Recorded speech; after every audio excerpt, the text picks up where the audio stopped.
शादी के ठीक 9 महीने बाद बच्चा। सुनने में अजीब जरूर लगता है, पर पहले के जमाने में तो यही होता था। विश्वास नहीं होता तो अपनी माँ से ही पूछ लीजिए। ये तो आजकल के बच्चे हैं जिन्हें अपनी जवानी एंजॉय करनी है।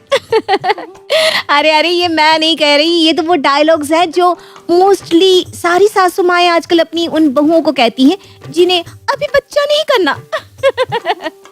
रेखा जी भी एक ऐसी ही सास थी जो पिछले 1 साल से अपनी बहू नेहा को बच्चा पैदा करने को कह रही थी, और नेहा हमेशा की तरह इस बात को एक कान से सुनकर दूसरे कान से निकाल दिया करती।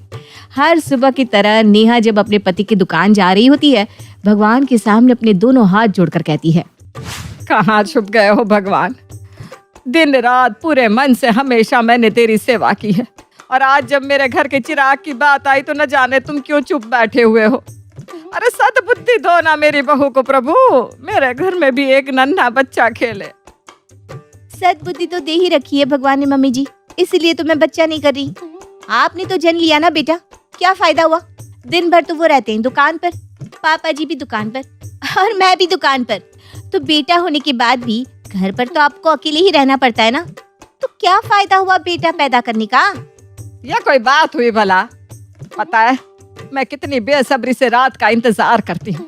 कोई तो है जो रात को मेरे पास आएगा, जिसे मैं प्यार से खाना बनाकर खिलाऊंगी। अभी तक तू माँ नहीं बनी ना, इसलिए ऐसा कहती है। जिस दिन तुझे बच्चा होगा ना, उसके बाद तो उसे ही देख कर तू जिएगी, देख लेना। माँ बने बिना औरत का जीवन अधूरा है बहू। तो मेरे बदले आप ही अपना जीवन पूरा कर लीजिए ना मम्मी जी, एक और बच्चा कर लीजिए। मैं जा रही हूँ दुकान। छी छी छी छी, शर्म नहीं है इस लड़की को बिल्कुल। आज इसकी माँ को ही फोन करती हूँ, वही समझाएगी इसे। नेहा के दुकान पर निकलते ही रेखा उसकी माँ सीमा को कॉल करती है। नमस्ते समधन जी, कैसी हैं आप? 2-4 बेटे तो है नहीं मेरे समधन जी, आपको तो अच्छी तरह पता है ये बात। ऐसा भी नहीं कि नेहा बच्चा पैदा ना करे तो मैं अपने दूसरे बेटे से बच्चा पैदा करवा लूं। ले देकर एक करण ही तो मेरा बेटा है, और उसकी बीवी भी अगर बच्चा नहीं चाहेगी तो वंश आगे कैसे बढ़ेगा हमारा? गलत कहती हूँ क्या, आप ही बताइए। पर उसे तो अपने पति के साथ दुकान जाना है, दुकान में ही उसका मन लगता है, गृहस्थी तो चाहिए ही नहीं उसे। अरे तो क्यों की थी शादी? आपने तो हमें ठग लिया समधन जी। क्या नेहा ऐसा कहती है? हद है ये लड़की। मैं क्या बोलूं समधन जी, आजकल की लड़कियों का ना अलग ही ड्रामा है। पहले शादी नहीं करनी, फिर बच्चे नहीं करने। क्या बताऊं, मेरी भी बहू का यही कहना है। मैं ना आज ही इस लड़की के होश ठिकाने लगाती हूँ, आप फिक्र मत कीजिए। और आपको भी अगर कहीं लगता है कि सख्ती बरतने की जरूरत है तो बिल्कुल बरतिए, आखिरकार आप उसकी सास हैं।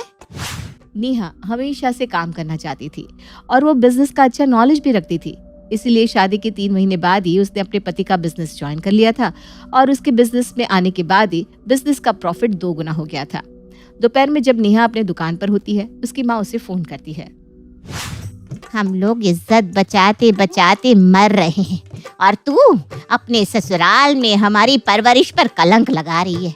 अरे क्यों नहीं करना तुझे बच्चा है? मैं सब जानती हूँ आजकल की लड़कियों के चोंचले। हमें अपना फिगर खराब नहीं करना बाबा। अरे भाई, तो बच्चा पैदा करने के बाद तू जिम ज्वाइन कर लेना, हो जाना वापस से फिट। ओफो, आप क्यों नहीं समझ रही हो मम्मी? वो बात नहीं है। मैं तो दिन भर दुकान में रहती हूँ, कौन संभालेगा बच्ची को? मैं तो जितना भी सोऊं, मेरी तो नींद भी पूरी नहीं होती, और बच्चे के लिए रात रात भर मुझे जागना पड़ेगा। मैं तो फिर भी रात का खाना बनाने के लिए 7 बजे तक घर लौट आती हूँ। ये तो 12-1 बजे तक आते हैं दुकान बढ़ाकर। और तुम ही ना कहती थी बच्चा अपने ऊपर ही पलता है, पति उसमें कभी मदद नहीं करने वाला, तो कौन सा ये मेरा बच्चा पाल देंगे? जानती हूँ तेरी सास को, वो ना बड़ी भोली औरत है। वैसे भी तेरे घर में कितने लोग हैं? 2 घंटा तेरे ससुर जी के पास रह लेगा, 2 घंटा तेरी सास के पास रहेगा, तो कभी दामाद जी संभालेंगे। अरे जिसकी किस्मत में आना होता है ना, वो आकर ही रहता है। तेरी सास से बात हुई मेरी, उन्होंने कहा कि वो कर लेंगी सब कुछ। अब तू ना बच्चे के लिए देरी मत कर, बच्चा कर ले। एक बार उम्र निकल गई ना, फिर मांगते रहना भगवान से बच्चा, होने वाला नहीं बाद में। रात को जब नेहा अपने घर पहुंचती है, रेखा कहती है, मैं सोच रही हूँ तेरे और करण के नैनीताल के टिकट करवा देती हूँ। अच्छा मौसम है, दोनों बाहर घूम कर आओ, दुकान ये संभाल लेंगे। वो तो मैं जानती हूँ मम्मी जी, आप हमें बाहर क्यों भेजना चाह रही हैं? अरे जब सब पता ही है तुझे तो कर लेना बच्चा, हम पाल देंगे बहू। ठीक है मम्मी जी। और 2 महीने बाद नेहा प्रेग्नेंट रहती है। कुछ ही दिनों में नन्हा मेहमान रेखा जी के घर में आ ही जाता है। ये मेरा छोटा शेर है। इसे मुझसे लेने मत आइएगा रेखा जी। जी मैं अभी तो दादी बनी हूँ, मुझे भी तो खिलाने दीजिए अपने लाडले को। हाय बिल्कुल मुझ पर गया है, देख करण। कहा मम्मी, ये तो मुझ पर गया है। अरे तो तू कौन सा किसी और पर गया है, मुझी पर तो गया है ना तू। आज तो पहला दिन है मम्मी जी, अभी सारी उम्र शेरू को आपको ही संभालना है। ये बस नेहा के शब्द नहीं थे, नेहा यही करने वाली थी अपने बच्चों को फीड कराने के बाद। मम्मी जी कहाँ है? आप लीजिए, संभालिए इसे। अरे बहू मैं तो आटा सान रही हूँ, देख ना मेरे दोनों हाथों में आटा लगा हुआ है। पर आप ही ने कहा था ना मम्मी जी, कर लो बच्चा, हम पाल देंगे, तो आप ही संभालिए इसे। मैं जा रही हूँ जरा कमर सीधी करने, इसे जब भूख लगेगी ना तो मेरे पास ले आइएगा। रेखा जैसे ही बच्चे को गोद में लेती है वो पॉटी कर देता है। अरे ये क्या कर दिया बेटा, हैं? अब तेरा डायपर बदलना पड़ेगा मुझे। ये डायपर कहाँ है? हमारे जमाने में तो ये चीज थी ही नहीं, कपड़े से पोंछ लिया करते थे, और ये बहू ने डायपर ला कर रख दिया है। किसी तरह रेखा शेरू का डायपर बदलकर उसे गोद में उठाती है कि वो फूट फूट कर रोने लगता है। लगता है इसे नींद आ रही है। अपने कंधे पर शेरू को लिए रेखा घर में इधर उधर घूम घूम कर उसे सुलाती है। घुटने दुख गए मेरे तो। चलो अब सो गया ये, इसे बहू के पास छोड़ देती हूँ। जैसे ही रेखा नेहा के कमरे में जाती है तो वो देखती है कि नेहा आराम से टीवी देख रही है। इसे यहाँ मत छोड़िएगा मम्मी जी, टीवी की आवाज से ना ये जाग जाएगा और फिर से रोने लगेगा। इसे इसी तरह गोदी में सुलाए रखे ना, तभी ये सो पाएगा। वैसे भी आप ही ने तो कहा था ना कि बच्चा आप पाल लेंगी। और इसी तरह 1 हफ्ता बीत जाता है।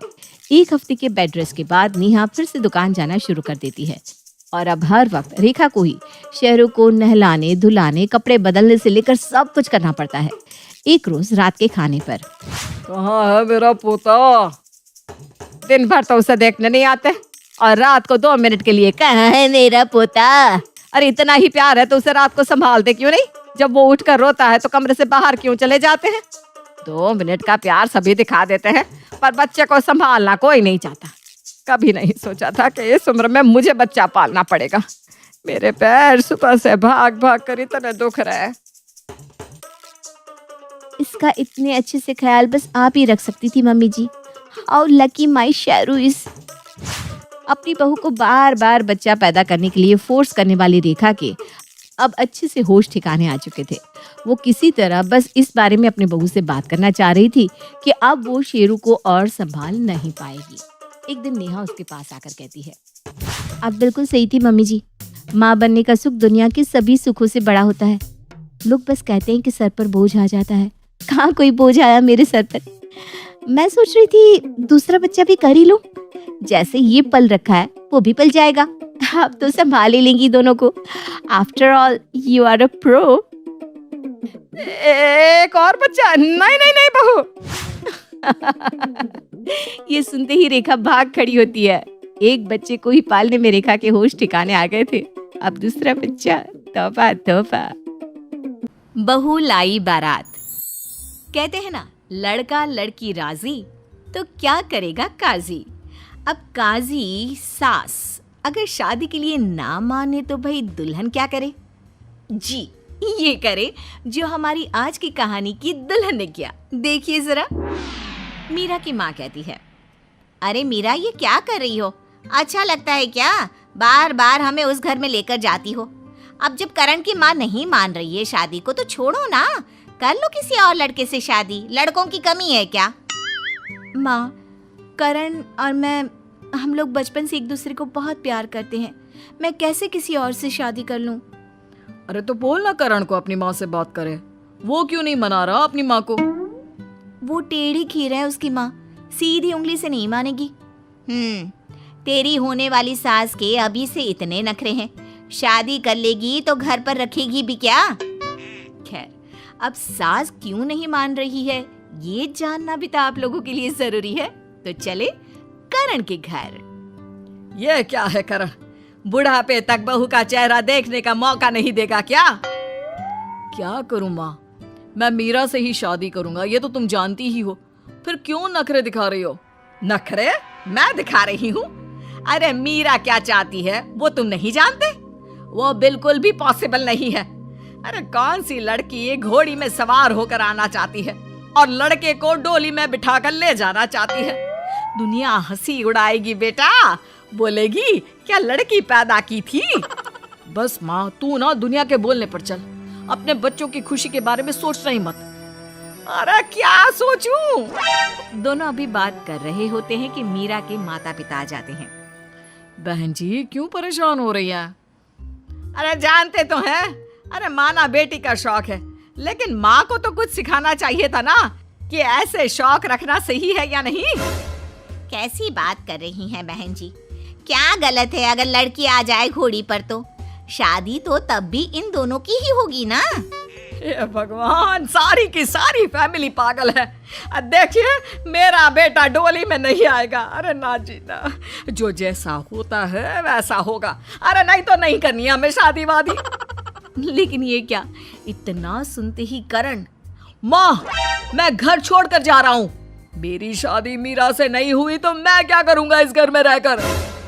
बहुत समझाने बुझाने के बाद फाइनली मीरा की शर्तों पर शादी करवाने के लिए करण की माँ तैयार हो जाती है। दूसरी तरफ अब मीरा की माँ, बेटा तेरी तो लॉटरी लग गई, करण की माँ शादी के लिए मान गई है। अब क्या, मेहंदी की थाली लेकर चलते हैं ना, करण के घर देने जो जाना है। अरे कैसी बात कर रही है, वो लड़का है, मेहंदी लेकर तो वो लोग आएंगे। नहीं माँ, मैं तो बचपन से यही चाहती हूँ कि मेरी शादी में सब कुछ बिल्कुल उल्टा हो। खैर माँ बाप क्या करते, माँ बाप लेकर जाते हैं हाथों में मेहंदी का थाल करण के लिए, जहाँ उसे देखकर करण की माँ, भगवान अब ये भी होगा क्या? अरे इससे अच्छा तो ऊपर वाला मुझे बेटी ही दे देता, लड़के को मेहंदी। अरे प्रॉब्लम क्या है माँ, क्या प्रॉब्लम है? मेहंदी से हाथ ठंडा ही रहेगा ना। अरे मैं क्या बोलूंगी रिश्तेदारों को कि हल्दी नहीं मेहंदी में आ जाओ। प्रॉब्लम यही है कि हम भी परेशान हैं कि क्या कहेंगे रिश्तेदारों से कि हम लोगों के घर मेहंदी का कार्यक्रम नहीं है, क्योंकि मीरा तो मेहंदी लगा ही नहीं रही है। हाय रे, बहू आएगी नई नवेली, वो भी बिना मेहंदी के। कैसा समय दिखाएगा ऊपर वाले। लेकिन करे क्या, करण और मीरा का बचपन का प्यार, ऊपर से मीरा की शर्त कि भाई लड़की वाली तो बात ही नहीं होगी उसकी शादी में। फिर क्या, आ जाता है वो दिन भी जब मीरा घोड़े पर सवार होकर करण के घर जाने के लिए तैयार होती है। हे भगवान क्या करूं, सारे रिश्तेदार करण की घोड़ी चढ़ाई की रस्म करने को बोल रहे हैं। ऐसा ना हो कि हम यहाँ रस्म कर रहे हो और वहाँ मीरा बहू घोड़े पर सवार होकर दरवाजे पर आ जाए। करण की मौसी पूछती है, अरे क्या हो गया दीदी, जब देखो तब डरी डरी सी रहती हो, हुआ क्या है? अब क्या कहती कि हमारी बहू आ रही है घोड़े पर बैठकर। करण की बुआ पूछती है, अरे भाभी बाहर सारी लड़कियां तैयार है भाई की घोड़ी चढ़ाई के लिए, और यहाँ आप है कि बिना झाड़ा के कप कपा रही है। हाँ चलो चलो, मैं कुछ नहीं कह रही हूँ, घोड़े में चलो या पालकी में, लाना तो दुल्हन को घर ही है ना। हाय रे दीदी, कैसी बहकी बहकी बात कर रही हो, क्या आप पालकी में बिठाओगी 6 फुट के लड़के को? चलो घोड़ी चढ़ना है, करण को लेकर आओ। करण की माँ उसके कमरे में जाती है, लेकिन रास्ते में भगवान की मूर्ति रखी होती है। मुरली वाले कृष्ण कन्हैया, मुझे तो हार्ट फेल ही आ जाएगा। लड़के को मेहंदी लगाकर डोली में बैठता मैं नहीं देख सकती। तभी भगवान के हाथ से एक फूल गिरकर करण की माँ पर आता है। हे भगवान, क्या मैं इसे तेरा इशारा मानूं? तभी पीछे से आवाज आती है, अरे दीदी जल्दी चलो, करण को लेकर आओ। क्या भगवान से बातें कर रही हो? देर हो रही है, कहीं लड़की वाले इंतजार में यहीं ना आ जाए। अरे शुभ शुभ बोल, कैसी बात कर रही है? भला लड़की लड़के को लेने आती है क्या? वहाँ मीरा के घर मीरा की माँ, हाय रे, ये घोड़ी कितनी बड़ी है मीरा, कैसे बैठेगी तू इस पर? ओ माँ, ये तो बच्चों का काम है, चल जल्दी। मैं चाहती हूँ कि पूरी दुनिया देखे कि कैसे एक दुल्हन अपने होने वाले पति को लेने आई है। लेकिन ये क्या, जैसे ही वो घोड़ी पर बैठती है, घोड़ी उसे जोर से नीचे गिरा देती है। आई, आई, आई, आई, आई, मेरी कमर टूट गई रे। अरे ये मत बोल बेटी, लाखों लगा दिए हैं तेरी शादी के लिए, शादी नहीं टल सकती। चल चल जल्दी कर, बैठ जा घोड़ी पर जैसे भी हो। कैसी बात कर रहे हो पापा? मैं ना खड़ी हो सकती हूँ ना चल सकती हूँ। मैं कैसे घोड़ी पर बैठूं? बस ये घोड़ी वोड़ी वाला ड्रामा नहीं होगा मुझसे। वाह जी वाह। ए जी, करण को फोन कर दो कि वो ही घोड़ी में आ जाए। कम से कम समाज में हमारा और उनका तमाशा बनने से तो बच गया। उधर करण की माँ करण के कमरे में पहुंचती है। बेटा करण, घोड़ी तैयार है, अब मतलब डोली तैयार है, चल। भगवान ने मेरी लाज नहीं रखी, आखिर जनानी की तरह डोली में बैठकर मेरा बेटा बहू के पास जाएगा, और वो महारानी घोड़े पर। करण अभी माँ से कुछ बोलता, उसके पहले उसका फोन बजता है। हे भगवान, अब मैं आ जाता हूँ घोड़ी पर। क्या कहा बेटा? मतलब क्या हुआ बेटा? माँ, वो मीरा ना घोड़े पर से गिर गई, तो वो बस मंडप पर आकर बैठेगी, हम लोगों को अभी निकलना है। मैं घोड़ी वाली रस्म कर लेता हूँ। हाय रे मेरे कृष्ण कन्हैया, तूने तो मेरी सुन ली। जय श्री कृष्ण। ये ले विजय बेटा, तेरा नया सूट, अब इसे पहनकर ठाठ से अपने दफ्तर जाना। और चंदू बेटा, ये तुम्हारे लिए। आप अपने लिए नए कपड़े नहीं लाए? अरे शांति, तुम तो जानती हो कि मेरा सारा दिन शेठ जी की ड्राइविंग में बीत जाता है। नए कपड़े पहनकर घूमने फिरने की फुर्सत किसे है? घूमने फिरने के दिन तो इन बच्चों के हैं, आखिर अवतार किशन के बेटे हैं। आपने तो अपनी सारी जमा पूंजी बेटों के पीछे लगा दी, अब अपने पास बचा ही क्या है? विमला के बेटों ने अपने माँ बाप का इस बुढ़ापे में क्या हाल किया है आप जानते ही हैं। कहीं हमारे बेटे भी ऐसे निकल गए तो? अरे शांति, अपने बेटे तो हीरे हैं हीरे, ये दोनों तो मेरे बुढ़ापे के मजबूत कंधे हैं। तुम देख लेना, ये हमारी जिंदगी भर सेवा करेंगे। इस तरह अवतार किशन अपने बेटों पर जान लुटाते थे, लेकिन ठीक इसका उल्टा होता है।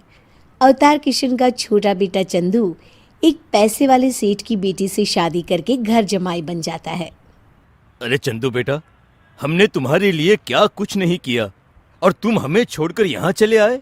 चल बेटा, मेरे साथ घर चल, मैं तुझे लेने आया हूँ। अरे पिताजी, आप क्या चाहते हैं? इस ऐशो आराम की जिंदगी छोड़कर मैं आपके साथ चलूं? नहीं नहीं पिताजी, मैं इतना भी बेवकूफ नहीं हूँ। और वैसे भी आप लोगों ने मुझे पाल पोस कर कौन सा एहसान किया है? ये तो हर माँ बाप का फर्ज होता है। अपने बेटे के मुख से इतने कटु वचन सुनकर अवतार किशन निराश होकर लौट जाते हैं। फिर एक दिन विजय अपनी पत्नी के साथ बाजार कुछ खरीदारी करके घर लौटता है। अरे ये क्या है, मेरे दराज में रखे पैसे कहाँ गए? अरे बहू, तेरे बाबूजी की तबीयत अचानक बिगड़ गई थी, उनकी दवाइयाँ लेने के लिए मैंने तेरे दराज से पैसे ले लिए थे। अरे माँ जी, जो आपने किया है ना, उसे दूसरे शब्दों में चोरी कहते हैं, चोरी। कम से कम आप हमारे घर लौटने का इंतजार कर लेती। थोड़ी देर में बाबूजी कौन सा स्वर्ग सिधार रहे थे। बहू, जरा सोच समझ कर बोला कर, तुझे तो बात करने की बिल्कुल भी तमीज नहीं है। अरे माँ जी, आज की दुनिया तमीज से नहीं पैसों से चलती है। मैं कुछ नहीं जानती, पहले आप मुझे मेरे पैसे वापस लौटाइए। मैंने वो पैसे अपने जन्मदिन मनाने के लिए रखे थे। अपनी बहू की बदतमीजी और अपने बेटे विजय को खामोश खड़ा देख अवतार किशन को बहुत गुस्सा आता है। बेटा विजय, मैं तुम्हारे पैसे आज शाम तक दे दूंगा। देखिए पिताजी, मुझे नहीं लगता अब इस घर में हम सबका साथ रहना मुनासिब है। हाँ बेटा, रोज की इस किटकिट से अब मैं भी तंग आ गया हूँ। अब तो तुम अच्छा खासा कमा भी लेते हो, इसलिए तुम ये घर छोड़कर दूसरी जगह ले लो। अरे बाबूजी, मैं अपनी नहीं आपके घर छोड़ने की बात कर रहा था कि अब आप लोग ये घर छोड़कर कहीं और रहने चले जाएं। हाँ, ये सही कह रहे हैं। अब आप दोनों इस घर से निकल जाइए। अरे बड़ी आई हमें घर से निकालने वाली, तू भूल गई क्या? ये घर मेरे नाम पर है, मैं इस घर की मालकिन हूँ। माँ जी, इन हवाई बातों का कोई फायदा नहीं। घर के कागजात मेरे नाम पर है। अरे विजय, बहू ये क्या कर रही है? मैंने तो तुझसे कहा था कि घर के कागजात अपनी माँ के नाम पर बनवाना। वो पिताजी, दरअसल मैंने ये घर सुधा के नाम करवा दिया है। लेकिन कोई बात नहीं पिताजी, आप लोग जितने दिन चाहे यहाँ रह सकते हैं। अवतार किशन बोला, इस दया की कोई जरूरत नहीं है बेटा। अवतार किशन के इतने बुरे दिन नहीं आए हैं। चलो शांति यहाँ से। और वो अपनी पत्नी के साथ एक झोपड़े में रहने लगते हैं। फिर एक दिन अपने आखिरी दिनों में सेठ भंवरलाल अवतार को अपने पास बुलाते हैं। कोई वारिस न होने के कारण और अवतार की वफादारी के चलते वो अपनी सारी जायदाद अवतार के नाम कर जाते हैं। दूसरी तरफ चंदू के ससुर उसे घर से निकाल देते हैं और विजय को भी व्यापार में बड़ा घाटा हो जाता है। अरे आपको पता है, बाबूजी बहुत पैसे वाले बन गए हैं। मैं तो कहती हूँ हमें उनके पास जाना चाहिए। हाँ भाभी, आप बिल्कुल सही कह रही हैं। आखिर हम उनके बच्चे हैं, उनकी सारी दौलत पर हमारा हक है। फिर अगले दिन, अरे कितना बड़ा बंगला है, मैं तो इसे छोड़कर कहीं नहीं जाऊंगी। जरा इस कार को तो देखो। ये बड़ी वाली कार तो मैं ही लूंगा।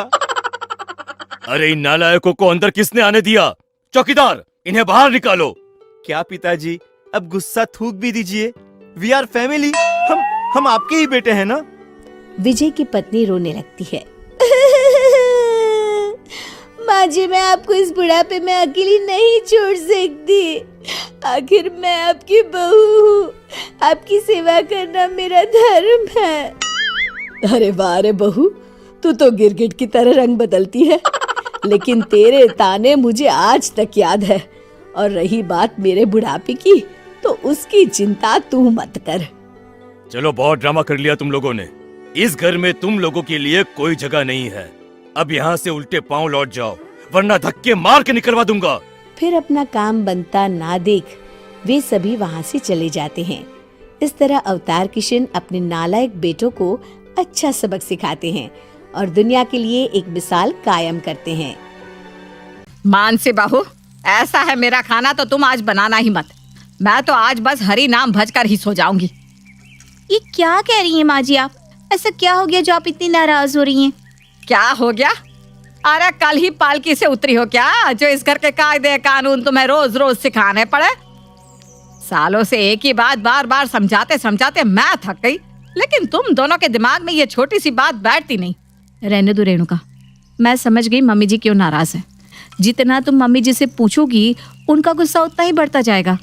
मम्मी जी, हमसे नाराज होने से कोई फायदा नहीं है।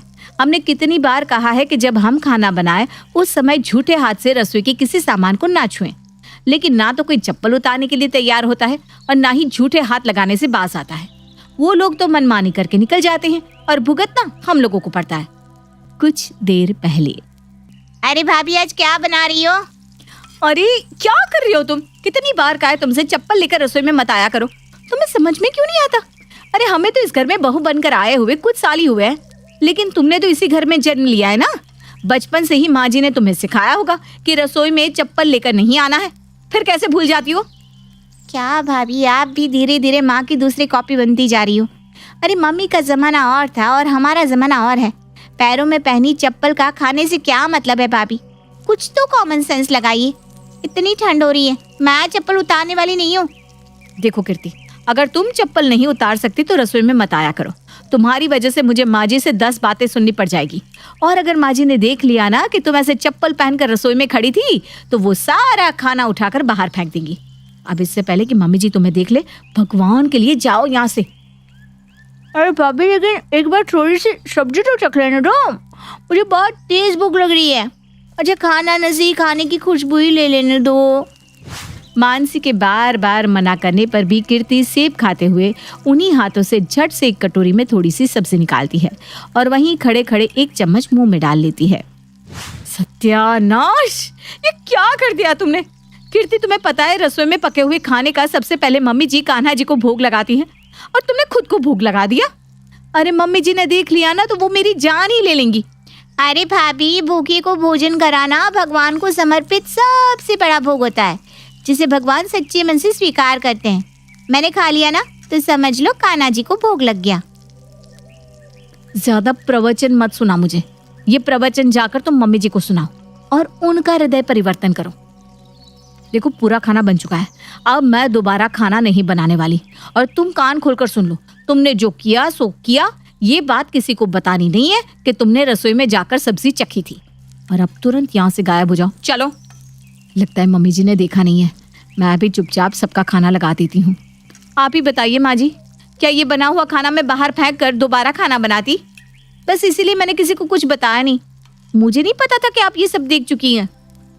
देख, बहू तो अच्छे से जानती है, झूठी रसोई में पका हुआ खाना मैं कभी नहीं खाती।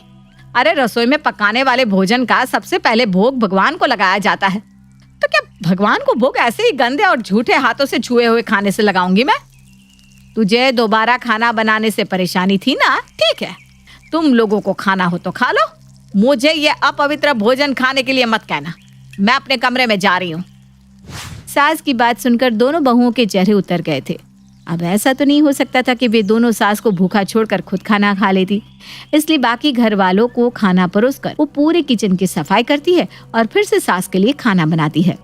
भाभी, आज ही कोई पहली बार नहीं हो रहा। इस घर में नियम बाकी लोग भी तोड़ते हैं, लेकिन सजा हमेशा हम दोनों को ही मिलती है। अरे माँ जी, अपना ये कड़ा अनुशासन घर के बाकी लोगों के ऊपर क्यों नहीं चलाती? सारा जोर उनका हमारे ऊपर ही चलता है। रेणुका, अपना बहुत हो गया है, अब हमें इसका कोई इलाज सोचना पड़ेगा। आखिर कब तक हम ऐसे ही दिन में 2-2 बार रसोई रगड़ रगड़ कर साफ करते रहेंगे? भाभी, यही बहाना बनाते हैं ना कि घर में सब लोगों को उनकी चप्पल उतारना याद नहीं रहता। तो ठीक है, मैं एक बोर्ड पर बड़ा बड़ा लिख देती हूँ कि रसोई में चप्पल लेकर आना मना है और बिना हाथ धोए रसोई में घुसने और किसी सामान को छूने की परमिशन नहीं है। जब रसोई में घुसने से पहले ही बोर्ड पर नजर पड़ेगी तो सबको खुद ही याद आ जाएगा कि चप्पल उतार कर ही रसोई में अंदर आना है। आइडिया तेरा अच्छा है। ठीक है, तो आज ही बोर्ड टांग देना। उसी दिन रेणुका बोर्ड रसोई के दरवाजे पर लटका देती है शाम के समय। अरे रेणुका, तुम हटो, आज सब्जी मैं बनाता हूँ। मेरी गुलाबो थक जाती होगी ना रोज रोज खाना बनाते बनाते। अरे इस गुलाबों पर मेहरबानी करो और आप रसोई से बाहर रहो, यही सबसे बड़ी हेल्प होगी आपकी। दरवाजे पर इतना बड़ा बोर्ड टांग रखा है, उसके बाद भी जूते पहनकर सीधा रसोई में घुसे चले आए आप। अभी आपके पीछे पीछे बड़े भैया भी रसोई में आ धमकेंगे। आपकी वजह से अब मुझे फिर से वहाँ पोछा लगाना पड़ेगा। ऐसा लगता है कि मेरी जिंदगी इस किचन को चमकाते चमकाते ही बीत जाएगी। तभी बड़े भैया भी रसोई में आ जाते हैं। सुनो, एक गिलास पानी तो देना जरा। अरे आप लोग पढ़े लिखे अनपढ़ हैं क्या? दरवाजे पर जो बोर्ड टंगा है वो आप लोगों के लिए है। आप लोगों को जो भी चाहिए हमसे मांग लिया करो ना। जिसको देखो रसोई में ही घुसता चला आता है।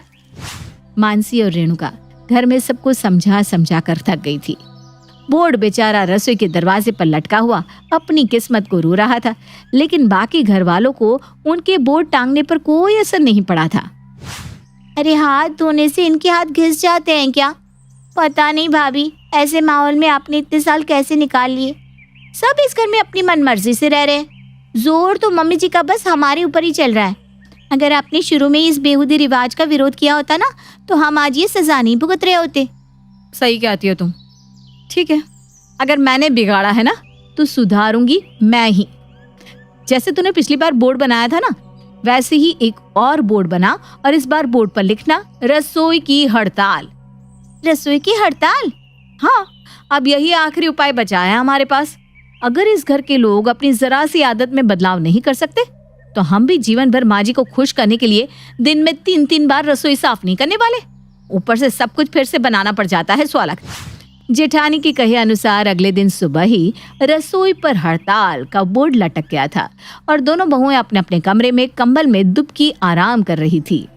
ये क्या कर रही हो तुम? मेरा ऑफिस जाने का टाइम हो गया है और तुम यहाँ कंबल में बैठी हुई हो। आज नाश्ता खाना कुछ नहीं बनाना क्या? आप जाकर रसोई में देख लो, आपके सारे सवालों के जवाब वहां पर मिल जाएंगे। सुबोध रसोई तक पहुंचता है तो उसे रसोई के दरवाजे पर लटका हुआ बोर्ड नजर आता है जिस पर लिखा था रसोई की हड़ताल। मम्मी, ये क्या नया नाटक है? इन दोनों को ये क्या नया नया शौक लग गया है? रोज नए नए बोर्ड बनाकर रसोई के दरवाजे पर टांग देती हैं। और अब इस हड़ताल का क्या मतलब समझे हम? देखो बेटा, हड़ताल का मतलब यह है कि दोनों बहुएं रसोई में कुछ भी नहीं बनाने वाली। उन दोनों ने रसोई के काम से हड़ताल कर रखी है। अरे तो आप कुछ कहते क्यों नहीं? वो दोनों खाना नहीं बनाएंगी तो क्या हम भूखे पेट ऑफिस जाएंगे? देखो बेटा, मेरे कहने से तो कोई फायदा होने वाला नहीं, क्योंकि जब मेरे बेटे ही मेरी बात नहीं सुनते तो बहुएं क्या सुनेंगी? मैंने आपकी कौन सी बात नहीं सुनी? बेटा, मैं बरसों से समझा रही हूँ कि रसोई में चप्पल पहनकर नहीं आते, झूठे हाथों से रसोई का कोई भी सामान नहीं छूते। लेकिन ना तो तुम्हारे कानों पर जू रेंग रही है और ना तेरे भाई के। आखिर वो बेचारी भी कब तक तुम लोगों की ये गलत आदतें बर्दाश्त करेंगी? हैं? वो भी तो इंसान है, पूरा दिन रसोई की सफाई करते करते थक जाती हैं। ठीक है, जब तुम लोग घर के नियमों के अनुसार नहीं रह सकते तो तुम्हारे साथ ऐसा ही होना चाहिए। अरे भैया, ये रेणुका बोल रही है कि आज से वो घर में खाना नहीं बनाएगी। अरे ये तीनों सास बहू एक हो गई हैं और कहती है कि आज से रसोई में खाना नहीं पकेगा। इन्हें ऐसा लगता है कि ये हमारे लिए खाना नहीं बनाएंगे तो हम जैसे भूखे मर जाएंगे। ठीक है, हमें भी तुम लोगों की कोई जरूरत नहीं है, हम खाना खुद बना लिया करेंगे। क्या छोटे? क्या खाना? और हम? अरे तो क्या हो गया? अरे हम घर के बाहर जाकर पैसे कमा कर ला सकते हैं, तो खाना बनाना कौन सा बहुत बड़ा काम है? 10 मिनट में खाना बना कर रख सकता हूँ मैं। चल छोटे, आज से खाना हम दोनों मिलकर बना लिया करेंगे। हाँ भैया, आप बिल्कुल ठीक कह रहे हैं। इन लोगों को ऐसा लगता है कि ये खाना बनाकर हमारे ऊपर बहुत बड़ा एहसान कर रही हैं और ये हड़ताल करने की धमकी देकर हमारे ऊपर दबाव बना लेंगे, लेकिन हम भी किसी के दबाव में आने वाले नहीं हैं। पवन और सुबोध गुस्से में पांव पटकते हुए रसोई के अंदर पहुंच जाते हैं। भैया, हम लोगों ने बड़ी बड़ी बातें करके पंगा तो ले लिया है उन लोगों से, लेकिन अब करेंगे क्या? मुझे तो कुछ भी बनाना नहीं आता। अरे तो रुकना जरा, खाना बनाना कोई रॉकेट साइंस तो है नहीं।